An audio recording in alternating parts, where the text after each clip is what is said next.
Hello, can everyone hear me? Yeah? From the river to the sea! From the river to the sea! Palestine will be free! Palestine will be free! From the river to the sea! From the river to the sea! Palestine will be free! Palestine will be free!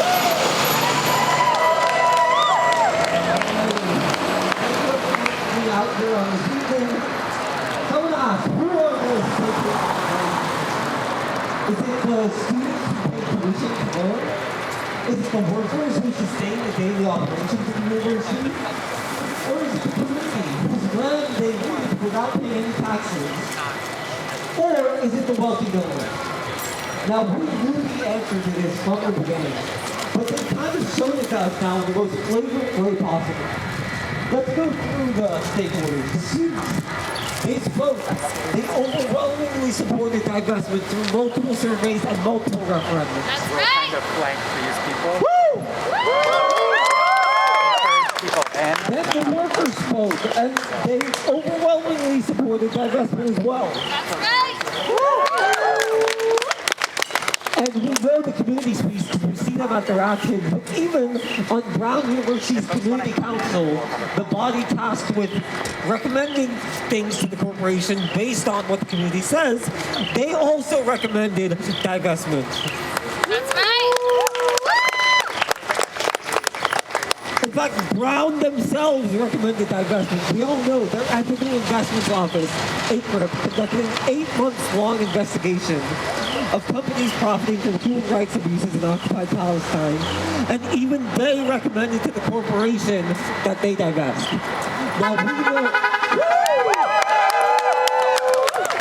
to my ears, the choice was clear. Instead, President Paxson discarded their report. Shame. Shame! He dissolved the committee entirely. Shame. Shame! Then she arrested 61 of her own students. Shame! Then she pushed incredibly hard to prosecute them and criminalize them by the state, 40 of them. Shame. Shame! Then 19 of her own students and workers put their bodies and lives on the line by hunger striking just to be heard. She ignored them. Shame. Shame! And when students and workers set up tents on the main green and sang songs, she sent out the police to intimidate us. She installed cameras to surveil us. She introduced disciplinary procedures to internally prosecute us.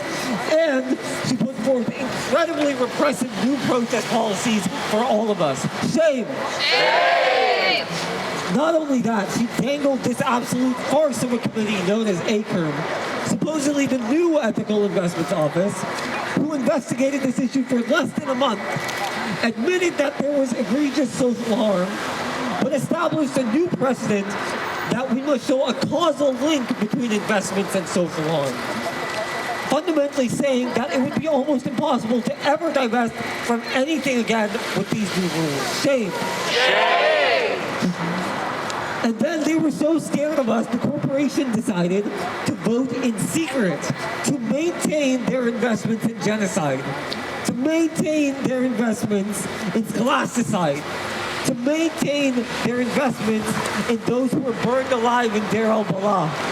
They voted to maintain our investments in the deliberate cleansing of northern Gaza. They voted to maintain our investments in actively killing American citizens with American weaponry in Lebanon. Shame. Shame! They voted in secret because they didn't want to face the actions and protests that could happen as they met today and tomorrow. They thought that by maintaining such foreign investments and giving us an answer, that we would back down. But unlike them, we have a moral compass, and we won't be going anywhere. And as workers of Providence and Brown, we're going to remind CPACs that Brown doesn't run without us. Right. No organization runs without its workers. And so while our corporation lacks a moral backbone, and while Jabalia and Deir al-Balah and Lebanon are burning, as long as Brown's endowment is profiting from the death of our people, we are not going anywhere. And so we're going to have a couple of speakers, and then what we're going to do is we're going to march to CFAX's manor so we can tell her directly how we feel about how this semester has gone so far. How does that sound to folks? Awesome. Now, I would love to introduce the Grad Labor Org's Chair of Social Justice, EJ.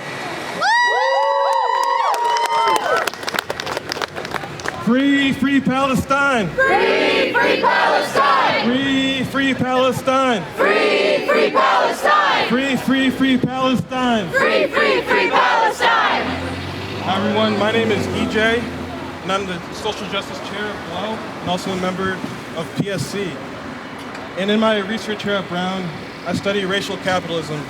And given the nature of my studies, there's no way that my work can stay secluded in the ivory tower and not be out here with community, organizing to create a world free from racist capitalist domination. Brown has always shown us its true colors as part of this oppressive system, and its decision to not divest is no different. The role of Brown in academia in general is to justify and legitimize the violence and oppression that sustains capitalism as the normal and natural operation of things. The genocide in Gaza has been incredibly profitable for finance capital, which is globally structured by colonialism and racial hierarchy. Israel's occupation, apartheid system, the siege on the Palestinian territories has exemplified racial dispossession, racial hierarchy expressed in spatial terms, accumulation by dispossession, and the cheapening of labor and land. And access to these conditions is what drives profits for investors. To just name a couple of examples from the list of companies that we called on Brown to divest from, in the past year, RTX, which makes 2,000-pound bombs raining down on Gaza, outperformed the S&P index by 46%. And General Dynamics, whose bombs in recent weeks have leveled apartment buildings in Lebanon, has generated a 37% return for its investments. The profits of weapons manufacturers are surging and is fueled by a system of government-delivered built-in profits. The U.S. government provides billions of dollars to Israel with the stipulation that they buy U.S. manufactured weapons, converting our tax dollars into war profits. U.S. weapons account for nearly 70% of arms imported to Israel. And what's the role of the university in all of this? Academia, and in particular the social sciences, function to justify and normalize all of this, to abstract away from the violence that sustains colonial capitalism, to obscure dispossession and extraction behind the language of economic science, to speak about the growth of the endowment in glowing terms, to hide the fact that the whole deal is the acceptance of mass death for the sake of capital. The knowledge production that happens behind these gates is a crucial arm of how the whole system operates. In voting against divestment, the university isn't just protecting its investments, it's protecting the legitimacy of racial capitalism and colonially structured global finance. This is why we should not be discouraged by the Brown Corporation's decision. Our victories are not won on their terms. Their narrative, their version of events, their death by task force tactics are not the pathways of our aims. Right. A liberated world needs its own production of knowledge, and that knowledge is produced in struggle. An alternative knowledge, an alternative logic is forged in movement building. And look at this movement that we continue to build. Look at the energy here tonight.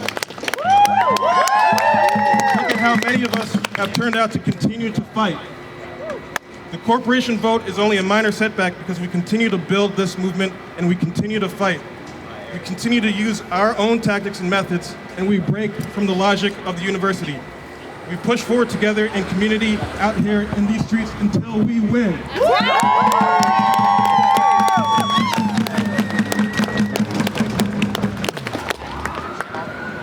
Cool, thank you so much, EJ. All right, let's give our fan club a nice hello. So we debuted this chant. I got inspired by some of the folks in New York. We did it a couple weeks ago.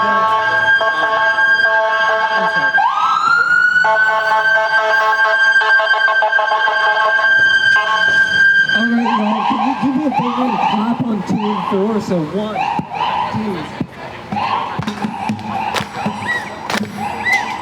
1, free Palestine. 2, free Lebanon. 3, we want divestment now, now, now, now. 1, free Palestine. 2, free Lebanon. 3, we want divestment now, now, now, now. 1, Free Palestine! 2, Free Lebanon! 3, We want divestment now, now, now, now! 1, Free Palestine! 2, Free Lebanon! 3. We want divestment now, now, now, now!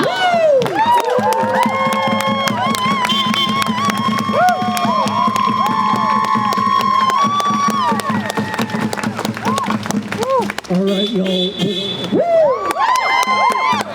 We're going to have one more speaker, and then we'll go ahead and start marching over to the gates to the underworld. Sorry, CPAX's house. My bad. Typo, you know? Anyways, yeah, I'd love to welcome our next speaker, Amalia from PSL.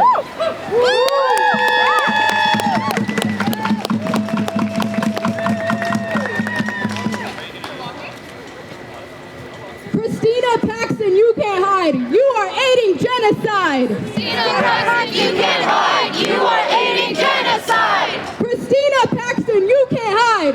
Christina Paxton, you can't hide! No, you're gonna finish it. Christina Paxton, you can't hide. You are aiding genocide! Christina Paxton, you can't hide. You are aiding genocide! One more time. Christina Paxton, you can't hide. You are aiding genocide! Thank you so much, guys. It's great to see so many people out here. My name is Amalia, and I'm an organizer with the Party for Socialism and Liberation. I am a student and a worker at the Community College of Rhode Island.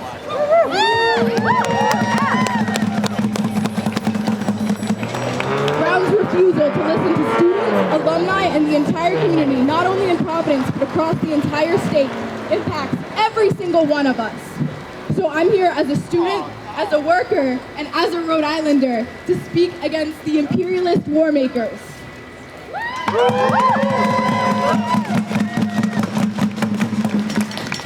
These war makers are in Washington, and people are getting burned alive in makeshift hospital tents.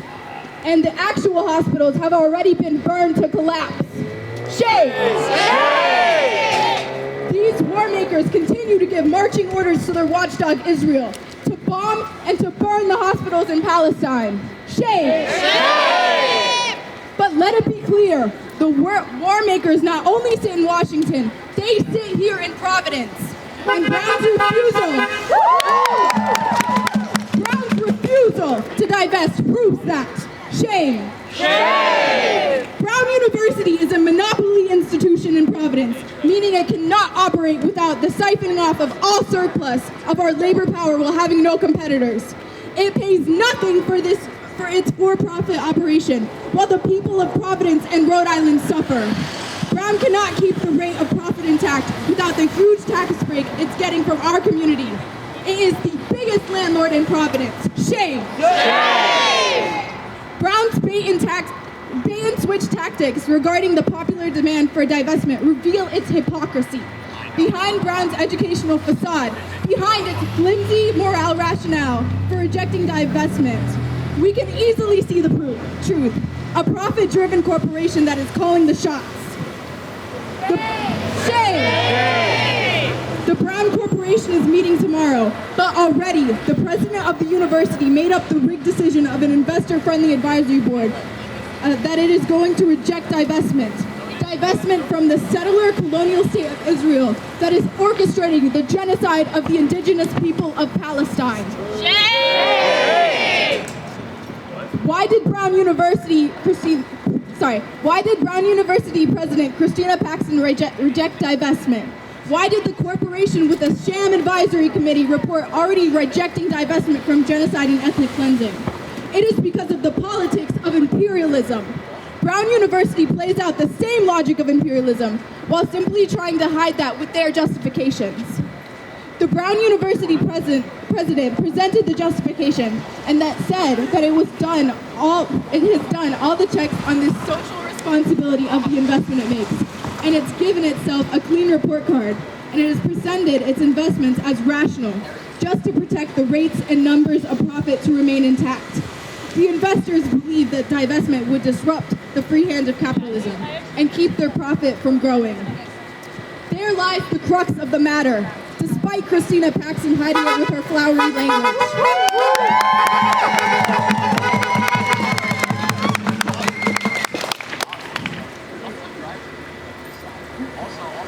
Imperialism is to keep the rate of return on investment intact at any means necessary.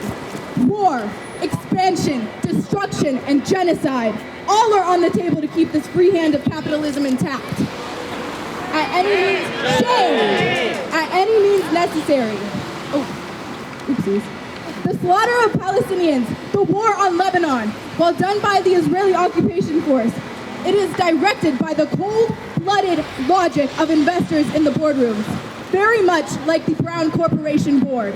Shame. Shame! The genocidal settler state of Israel is the watchdog of imperialism in West Asia, and its role is and has always been to keep this rate of profit flowing. If there was no Israel, the U.S. would have to invent one, said Joe Biden, at whatever human cost there is. Shame. Shame! We reject that. Should a university be an investment front? No! No! Should we go around as if nothing happened while knowing that these investment decisions being made in these old stone brick buildings are being used to burn children alive in makeshift tents? No! No! Our community demands an end to the slaughter of Palestinians. This year only, the U.S. government, the purveyor of imperialism, has sent $20.6 billion to Israel to carry out this genocide. That money could be used to end homelessness in every single state. Here in Rhode Island, we have the highest rate of homelessness in all of New England. This logic of imperialism that is hell-bent on destroying and wiping out the Palestinians is the same logic that is keeping people homeless in the United States. We say enough of that. Our community rejects this logic. We demand that the resources generated by our community support life and housing, not the rate of investment of this empire. Yes. Yeah. Disclose, divest. We will not stop, we will not rest. Disclose, divest. We will not stop, we will not rest. Disclose, divest. We will not stop, we will not rest. Disclose, divest. We will not stop, we will not rest. Disclose, divest.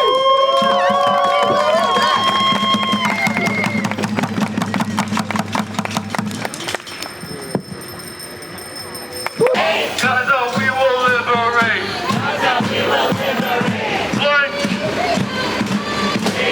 Free Palestine. Free Palestine. Free Palestine.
Not for war and occupation. No more war and occupation. Money for jobs and education. Money for jobs and education.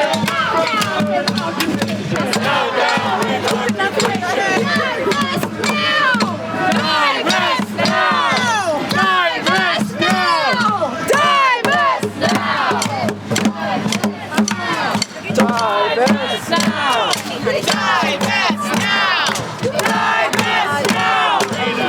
Divest now! Divest now! Divest now! Yes. Divest now! Divest now!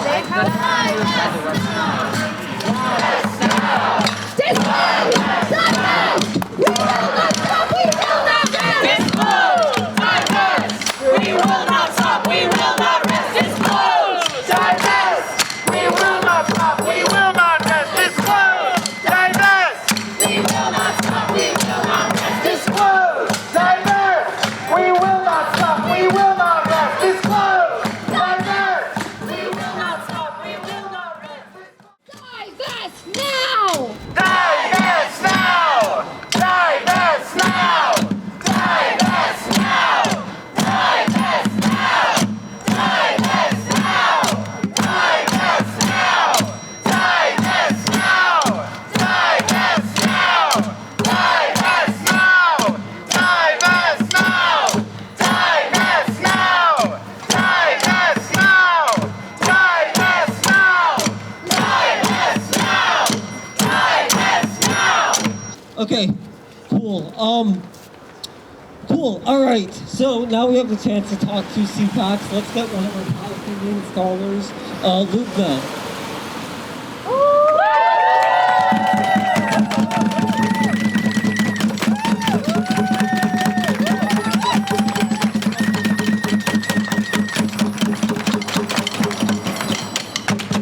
In a recent email that President Paxson sent to our campus denying the proposal for divestment, she stated that the mission of this university is to discover, communicate, and preserve knowledge. Bullshit! My question to President Paxson is, whose knowledge are we talking about? Are we talking about the knowledge that used to be the foundation of the universities in this settler colony? The knowledge that taught the state how to colonize, how to conquer, how to develop weapons technologies? Are we talking about the knowledge that told us that Europe was the center of the world, that white people were better than all other people? Are we talking about the knowledge that taught us that colonialism was a divine right? Shame. Knowledge, President Paxson, is not value-free. There's the knowledge of the colonists and the knowledge of the colonized, the knowledge of the oppressor and the knowledge of the oppressed. Where was the knowledge you're talking about when Jabalia was burning last week? Where was your knowledge when Rafah was burning in May? Where was your knowledge when thousands upon thousands were slaughtered in Gaza and in Lebanon?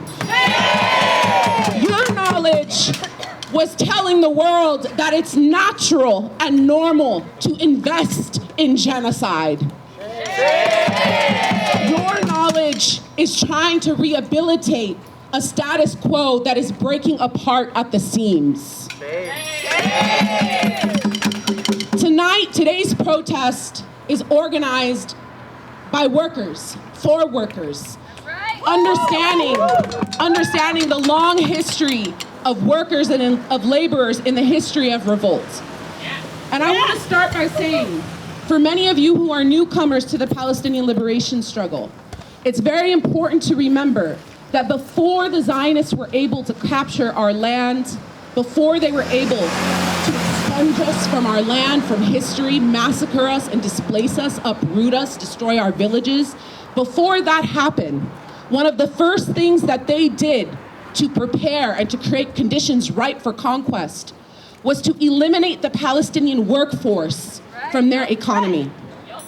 And the reason they did that was that they knew if they could alienate Palestinian workers, that they could dismember the power of worker revolt.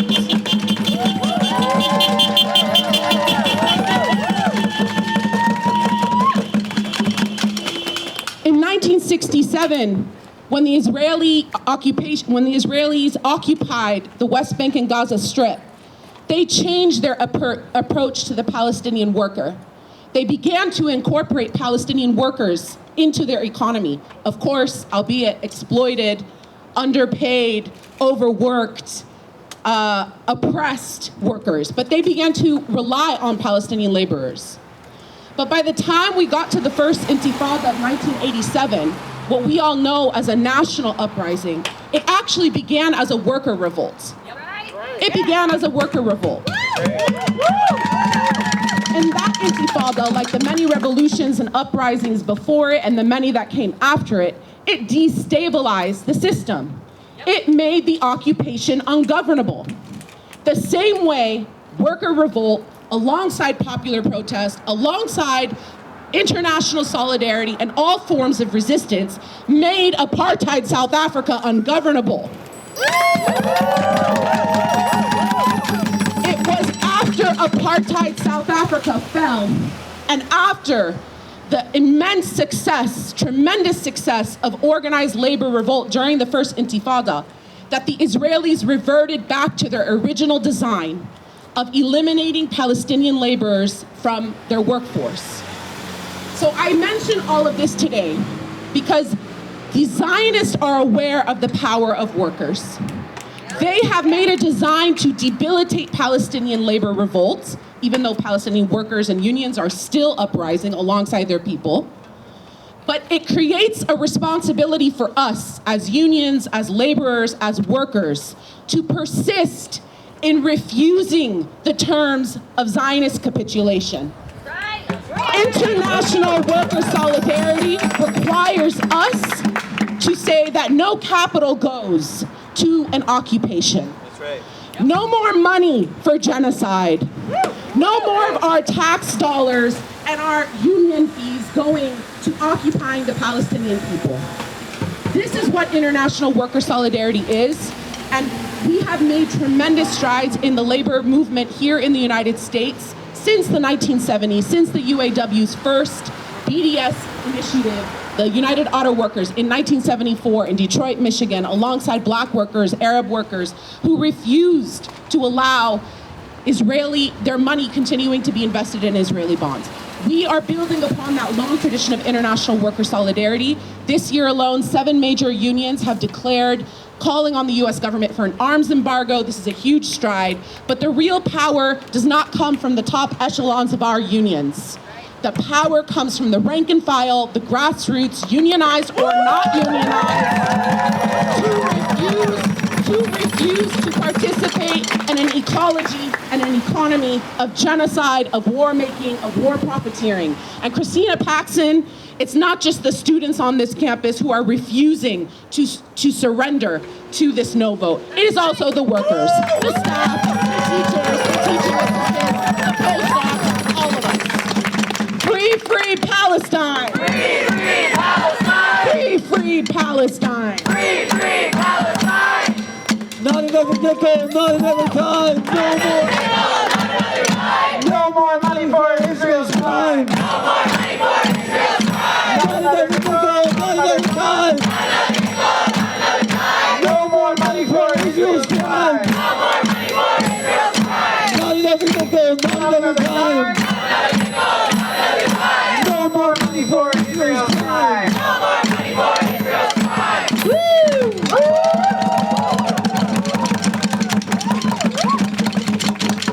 All right, y'all. So as of this morning, I think what's it called, Cana in Galilee, which is very well known from the Gospels as being the site where Jesus supposedly performed his first miracle. That little village was obliterated today. Just goes to show it was never about religion, because we know Jews, Christians, and Muslims lived so peacefully and harmoniously in the Holy Land prior to the onset of Zionism. Right. Yep. I think it is incredibly anti-Semitic to suggest that all Jews have to share responsibility for the amoral actions of Zionists.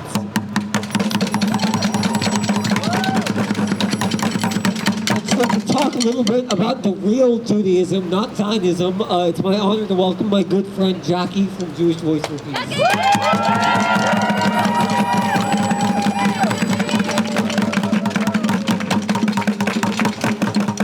As a Jew, as an alum of Brown University, and as a Providence resident, I've been living in a constant state of outrage.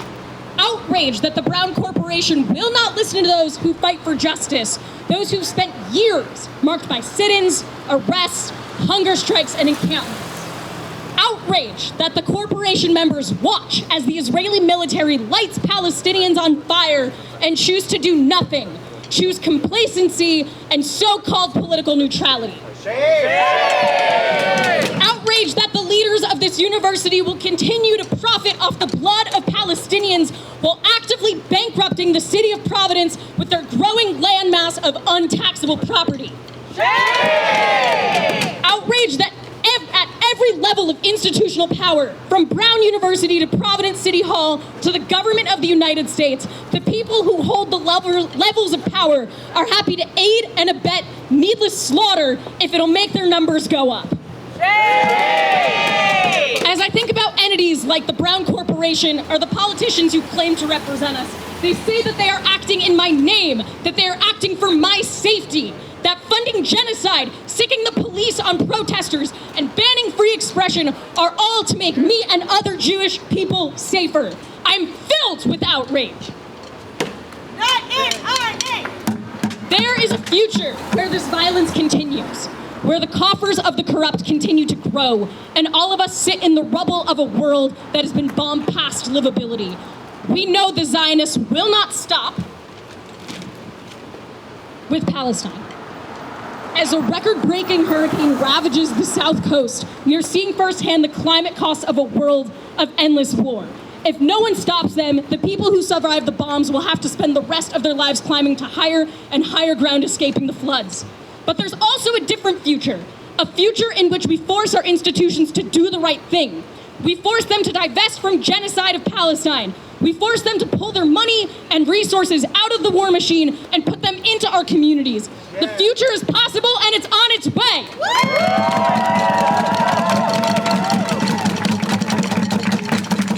Just minutes ago, the members of Jewish Voice for Peace handed Providence City Council a stack of close to 400 postcards from people across the city who want the genocide to end. People who are pleading with our elected officials that they take one small step for the people of Palestine. Yes. Yes. One step showing that others can follow. One small step towards a future full of life.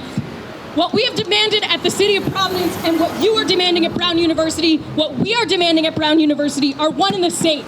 We demand that the people of power stop building the road to the world of blood and rubble and choose to walk with us into a world of life. The world of hope, of solidarity, of liberation.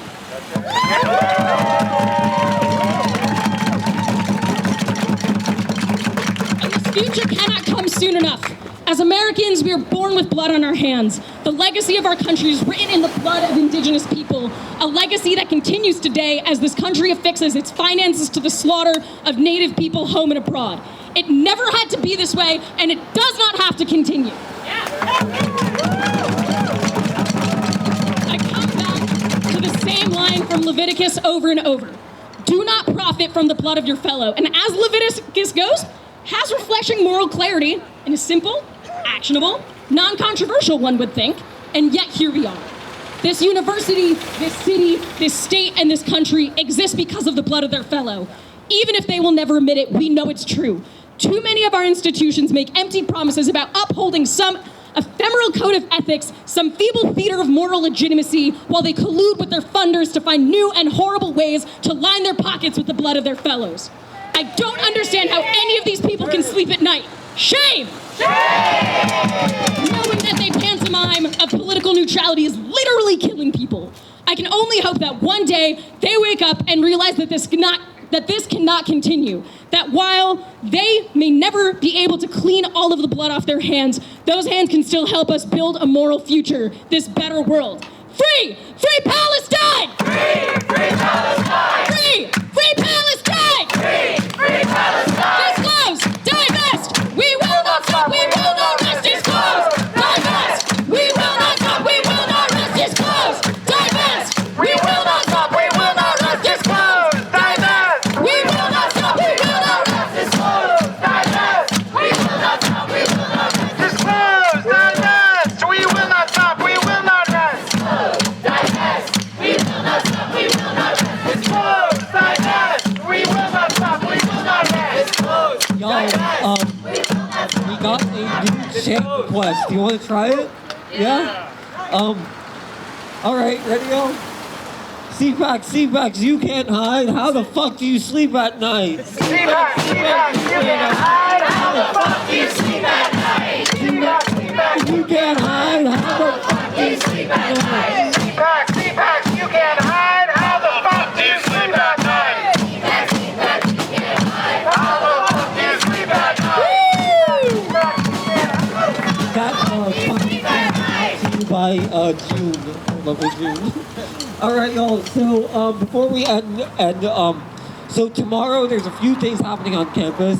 One is, like we said, the corporation voted in secret because they didn't want to face actions while we don't care. There is going to be actions happening tomorrow. I believe folks are gathering for students on the main green at 9. There'll be a community event at noon. It'll be all day. In addition to that, GLO, the Grad Workers Union at Brown, is going to be picketing in support or to get Brown to bargain with us over their incredibly repressive new protest policies that they unilaterally changed in violation of labor law. So yeah, come out to support. And so I want to read a message from my friend Amjad in Gaza, who is sheltering in Deir al-Balah.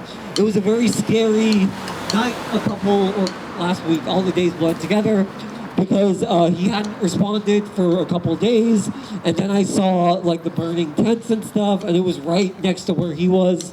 It wasn't fun. Luckily though, he's thriving, he's still going, he's not going anywhere either, just like we aren't. So I'll say some words from him. Reverend Amjad says, "Under the sun, between the clouds that adorn the sky and across the oceans, from the heart of Gaza to the world, I, Amjad, soar to you, carrying with me all the meanings of gratitude, pride, and honor, and thank you for your solidarity with us. We in Gaza no longer feel alone. Winter may be coming, but we have found warmth with you. Thank you for surrounding us. Thank you for holding us in your hearts at all times, and I thank you for your endless support. I am supposed to be studying diseases, how to diagnose them, ways to treat them, as I am a medical student. But the war has prevented that. Despite the killing, starvation, displacement, and despite losing more than 15 members of my family, the complete destruction of my home, losing all my possessions, despite living in a tent no larger than 20 square meters with 6 of my family members, despite all that, I will still become a vascular surgeon so I can save others in these critical moments."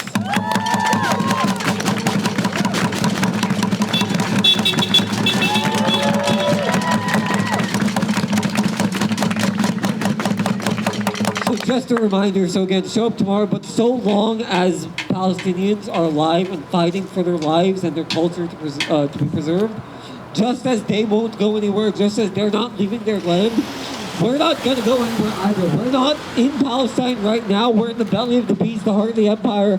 But we are not going to leave their sides, whether it's Palestine, whether it's in Gaza, Yemen, the West Bank, Lebanon, Syria, Congo. The workers always stand with the people. That's right!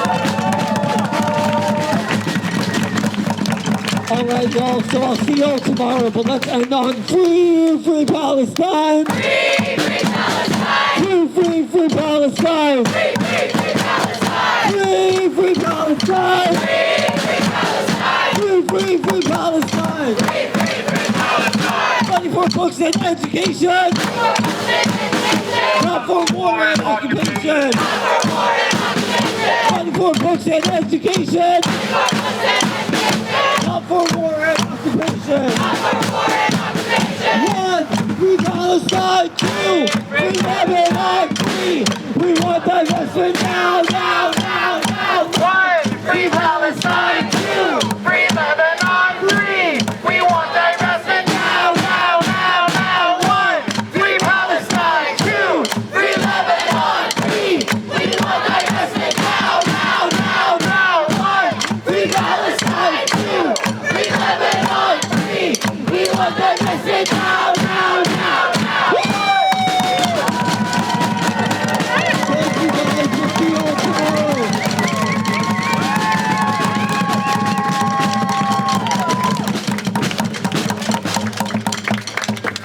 Fuck CPACs.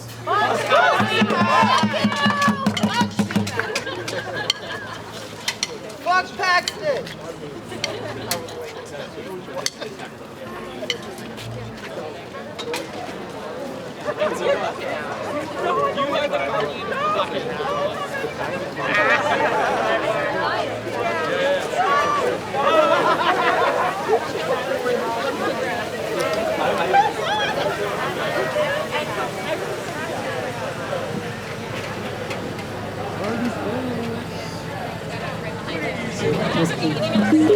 Yo, if you guys took any buckets or people, if you didn't mind bringing it back here to us, so we'll take it back. Thank you, all the markers, for keeping us safe again.